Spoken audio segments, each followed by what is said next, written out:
Hello students, आज का जो हमारा टॉपिक है वो है वर्ब और इसकी टाइप्स। तो सबसे पहले हम देखते हैं कि वर्ब होता क्या है। ठीक है, तो जब हम इसकी डेफिनेशन देखेंगे, a verb is the main ingredient of a sentence. No sentence can be completed without a verb. Verb जो है ये एक सेंटेंस का मेन इंग्रेडिएंट होता है, और वर्ब के बगैर सेंटेंस कभी भी कंप्लीट नहीं हो सकता। अ verb is the action word of the sentence. ये सेंटेंस का एक्शन वर्ड होता है, ठीक है, जो कि एक्शन परफॉर्म करता है। ठीक है, तो it tells us a person thing, वो क्या है, क्यों है। ठीक है, तो व्हाट इज वर्ब? वर्ब होता क्या है? ये पार्ट्स ऑफ स्पीच में बहुत इंपॉर्टेंट पार्ट है इसका, और सेंटेंस में उससे भी ज्यादा इंपॉर्टेंट पार्ट है। It is a word of phrase that says or assert something about a person. मतलब ये किसी पर्सन के बारे में कुछ कहता है, बताता है, और चीज के बारे में या किसी भी चीज के बारे में। ठीक है, तो इसमें एग्जाम्पल्स हम जब तक नहीं देखेंगे तब तक हमें नहीं समझ आएगा। एग्जाम्पल्स जब हम देखते हैं तो यहाँ पर हमारे पास सबसे पहले एग्जाम्पल है, Radha is a great athlete. तो यहाँ पे इज क्या है? ये है वर्ब। ठीक है, she runs really fast. Runs क्या है? वो भागी ना, तो ये क्या है? Verb. She has great strength. She great strength. अगर ऐसे होता शी ग्रेट स्ट्रेंथ, तो ये कभी भी सेंस कंप्लीट ना होती, तो हैज से सेंस कंप्लीटेड। तो ये क्या है? um, ये है वर्ब। जोन सी चीज सेंटेंस में सेंस को कंप्लीट कर रही हो, वो क्या है? वर्ब। जो कि आपको लगे ये ना हो तो सेंटेंस नहीं होगा, तो वो होता है वर्ब। ठीक है, तो नेक्स्ट हम इसकी टाइप्स देखते हैं। इसकी 7 टाइप्स हैं। ठीक है, जो कि बहुत ज्यादा आसान है, लेकिन सिर्फ आपको समझने वाला बनना है तो बहुत जल्दी समझ में आ जाती है। ठीक है, और अगर आप वाकई में स्टडी करने के लिए बैठे हैं तो ये तो आपको यहाँ से समझ आगे आ जाएगा कि कौन क्या है। सबसे पहली टाइप हमारे पास है फाइनाइट वर्ब की। ठीक है, जो फाइनाइट वर्ब होते हैं इंडिकेट नंबर, सिंगुलर और प्लूरल।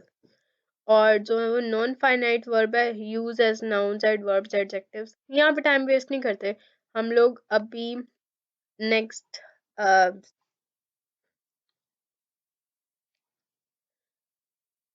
नेक्स्ट स्लाइड पे जाते हैं।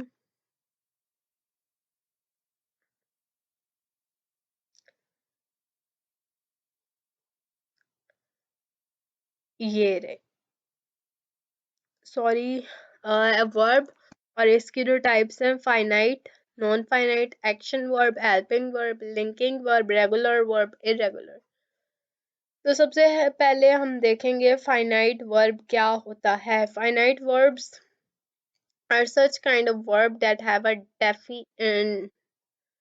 definite relation with the subject or noun, जिसका सब्जेक्ट से या नाउन से एक ज़ाहरी यानी कि सही वाला रिलेशन होता है, तो उसे हम बोलते हैं फाइनाइट वर्ब।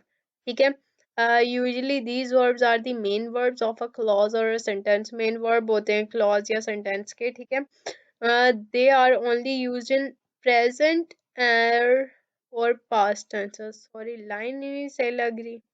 ठीक है, तो फाइनाइट वर्ब्स की एग्जांपल्स देखें। He attended his class regularly. Attends, sorry, attends क्या है? ये है change of person, change of person, change of tense. Attend, they attend the class regularly. They attended the class regularly. तो इसमें attend क्या है? फाइनाइट वर्ब है। ये एक लिंकिंग वर्ब है, जो कि जिसके बगैर ही क्लास रेगुलरली समझ नहीं आया, हिज क्लास रेगुलरली नहीं समझ में आया, अटेंड के बगैर नहीं समझ में आ रहा था। तो अटेंड क्या है? Finite verb. Non finite verb में जाएं।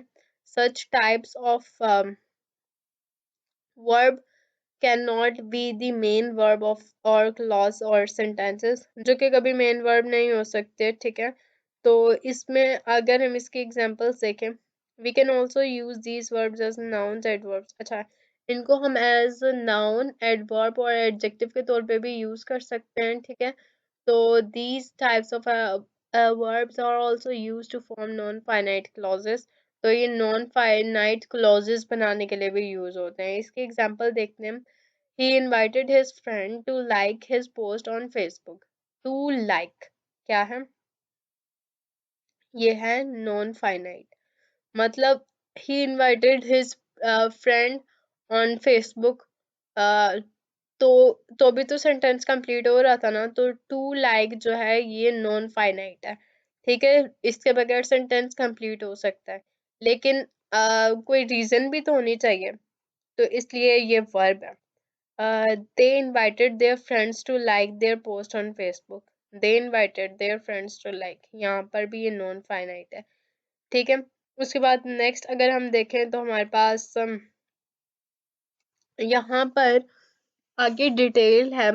In the above sentences, the verb to like is not affected by the change in the sentence or number।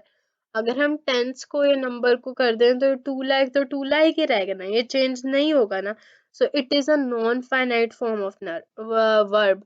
तो मतलब कि हम टेंस को चेंज कर दें मगर वो वर्ड नहीं चेंज होगा, वो नॉन फाइनाइट है। अगर हम टेंस को चेंज कर दें वो वर्ड चेंज हो जाएगा, वो फाइनाइट है, ठीक है। ये इसका मेन डिफरेंस है फाइनाइट और नॉन फाइनाइट में। More examples of non finite are he loves camping in the woods, ठीक है। these kinds of non finites are called gerund। मतलब के जो इस तरह की होते हैं वो है जेरेंड कहलाते हैं, ठीक है। he loves camping in the woods, here the non finite verb is camping and it is used as noun। camping क्या है? noun। जब non finite verb as a यानी कि एज अ नाउन यूज हो तो वो क्या है? जेरेंड, ठीक है। जब non finite verb to that use to before जिसमें टू हो वो क्या है? इन्फिनेटिव्स, ठीक है। और अगर किसी में नॉन फाइनाइट वर्ब में हैज आई एन जी, उसके अंदर आई एन जी हो, जैसे यहाँ पर स्लीपिंग में है, यानी कि स्लीपिंग, वॉकिंग, रनिंग, अगर आई एन जी लगा हो और एडजेक्टिव भी हो, वो स्लीपिंग जो है ये एडजेक्टिव है, तो वो क्या होते हैं? पार्टिसिपल। और ईडी भी अगर उसके साथ लगा, जैसे ही एंडेड हिज क्लास, तो वो क्या है? पार्टिसिपल होंगे, ठीक है। पार्टिसिपल, इन्फिनेटिव, जेरेंड, ठीक है। उसके बाद हमारे पास नेक्स्ट आता है एक्शन और एक्शन वर्ब्स। अब एक्शन वर्ब क्या है? एक्शन, जो एक्शन कर रहे हो, is also known as main verb और principal verbs. For example he is running, इसमें रनिंग क्या है? एक्शन है ना। तो यहाँ पर the Rose is painting the kitchen walls, painting क्या है? वो कर रही है, यानी कि काम है, एक्शन हो रहा है, तो ये क्या है? Action verb. तो ये तो बहुत ज्यादा आसान थे। नेक्स्ट हमारे पास आता है ट्रांजिटिव वर्ब्स। ट्रांजिटिव वर्ब्स कौन से होते हैं? Are such kind of verb in which action verbs have a definite object on which or for which the action is being performed, that means the action has definite reciprocal or object. To identify them you can ask the question, what is the object being affected by verb? Transitive verbs अब क्या है? ये तो transitive verbs action verbs में आगे उसके types में आते हैं। Rose is painting the kitchen walls। what is rose painting? Rose painting, Rose क्या पेंटिंग कर रही है? ये क्वेश्चन भी तो बन सकता है। The kitchen walls, thus we can see that there is a specific object on which the action is done। मतलब इसमें ऑब्जेक्ट भी दिया हुआ है, किचन वॉल। हम ये तो खाली सेंटेंस हो सकता था ना, रोज इज पेंटिंग, ठीक है। तो ये किचन वॉल जो है ये इसमें ऑब्जेक्ट भी है, स्पेसिफिक ऑब्जेक्ट हमें गिवन है, तो ये क्या होगा?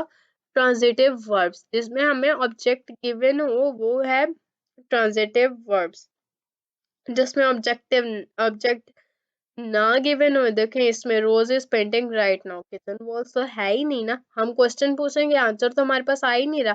तो ये क्या है, इंट्रांजिटिव वर्ब्स हैं, ये क्या होंगे, इंट्रांजिटिव वर्ब्स।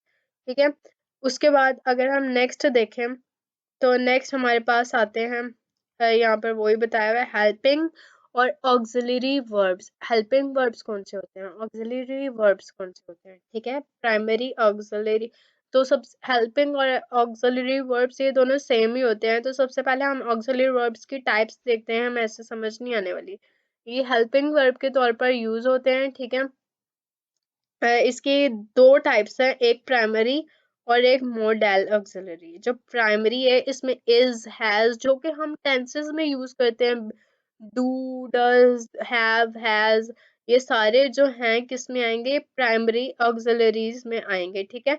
उसके बाद हमारे पास जो नेक्स्ट मॉडल ऑक्सिलरीज हैं, इनमें क्या होता है, these verbs are used to change the tone और मूड।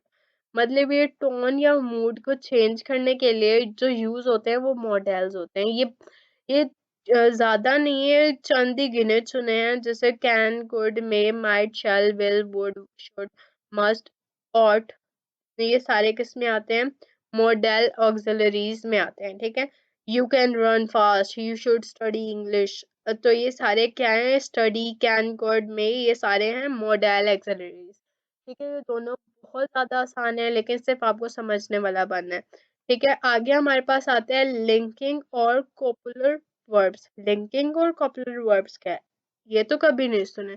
ये भी बहुत आसान है, बहुत ज्यादा आसान है। लिंकिंग और कॉपुलर वर्ब्स जो होते हैं are unlike other verbs, as they do not tell anything about the subject themselves. Instead, they connect the subject to a noun or adjective. मतलब कि ये जो होते हैं ये खुद कुछ नहीं बताते, लेकिन ये कनेक्ट करते हैं नाउन को और एडजेक्टिव, ठीक है। It is an important to remember that, क्या इम्पोर्टेंट है रिमेम्बर करने के लिए, जरा मैं भी पढ़ूं। The difference between a helping verb or a linking verb is that the linking verb is used to connect the subject with something to describe it, whereas the helping verb is used together with an additional main verb to express the action. अच्छा, तो यहाँ पर उन्होंने बहुत important बात की है कि जो हेल्पिंग वर्ब होता है और लिंकिंग वर्ब है उसमें डिफरेंस ये होता है कि जो लिंकिंग वर्ब होता है वो यूज होता है सब्जेक्ट विथ समथिंग, उसके अंदर सब्जेक्ट होता है और उसके साथ कुछ लिखा होता है जो कि उसे डिस्क्राइब कर रहा होता है, ठीक है। जबकि हेल्पिंग वर्ब जो होता है is use together with an additional main verb to express them. इसमें एडिशनल मेन वर्ब होता है, उसमें सिर्फ सब्जेक्ट होता है, ठीक है। अब यहाँ पे डिफरेंस बिटवीन लिंकिंग वर्ब और हेल्पिंग वर्ब आ रहा है। इस आई एम टॉल जो है ये है लिंकिंग वर्ब, ठीक है। और आई एम रनिंग जो है ये हेल्पिंग वर्ब है। ये I am tall linking verb कैसे है, क्योंकि यहाँ पर टॉल जो है, टॉल कोई वर्ब तो नहीं है ना, ये तो एक मतलब ये क्वालिटी है। और जो जबकि रनिंग जो है ये तो वर्ब है, जहाँ पे एडिशनल मेन वर्ब आ जाए वो हेल्पिंग वर्ब होगा। एम तो ये भी एम ये भी है। तो होप्स हो कि आपको समझ आ गया होगा कि क्या है। फिर उसके बाद हमारे पास आगे है लिंकिंग वर्ब की examples.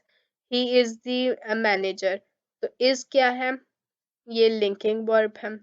They are naughty children's, यहाँ पे आर क्या है, लिंकिंग वर्ब है, ठीक है। रेगुलर और वीक वर्ब अगर हम देखें तो हमारे लास्ट टॉपिक चल रहा है वीडियो का, those verbs that form their past participle with d or ed are as suffix are regular verbs। जिनमें डी और ed लास्ट में आए वो क्या होते हैं, रेगुलर वर्ब्स होते हैं। डी और ed लास्ट में आए तो वो रेगुलर वर्ब्स होते हैं, ठीक है। तो फॉर एग्जाम्पल इसकी हम एग्जाम्पल देखें तो डिके, डिकेड, डिकेड, तो ये क्या है, रेगुलर वर्ब है, वीक वर्ब है, ठीक है। तो बाकी सारे भी हैं इस तरह के ही हैं। तो होप सो कि आपको समझ आ गया होगा और आज की वीडियो अच्छी लगी होगी। बहुत सर खपाया मैंने, आप लोगों का भी बहुत खपा होगा। और thank you so much for watching this video. आ गया इरेगुलर, ये तो मैंने बताया नहीं इतनी मैं बेवकूफ़ हूँ ना, जिसमें आगे ये चेंज होती है ना, आगे चेंज हो जाता है पास्ट और पास्ट पार्टिसिपल में जाके वो चेंज हो जाते हैं जिनकी फॉर्म्स। तो वो क्या होते हैं, वो इरेगुलर और स्ट्रॉन्ग वर्ब्स होते हैं, जबकि जो ईडी और ईडी में ही रहते हैं वो वीक होते हैं। तो thank you so much, channel को सब्सक्राइब कर दीजिएगा और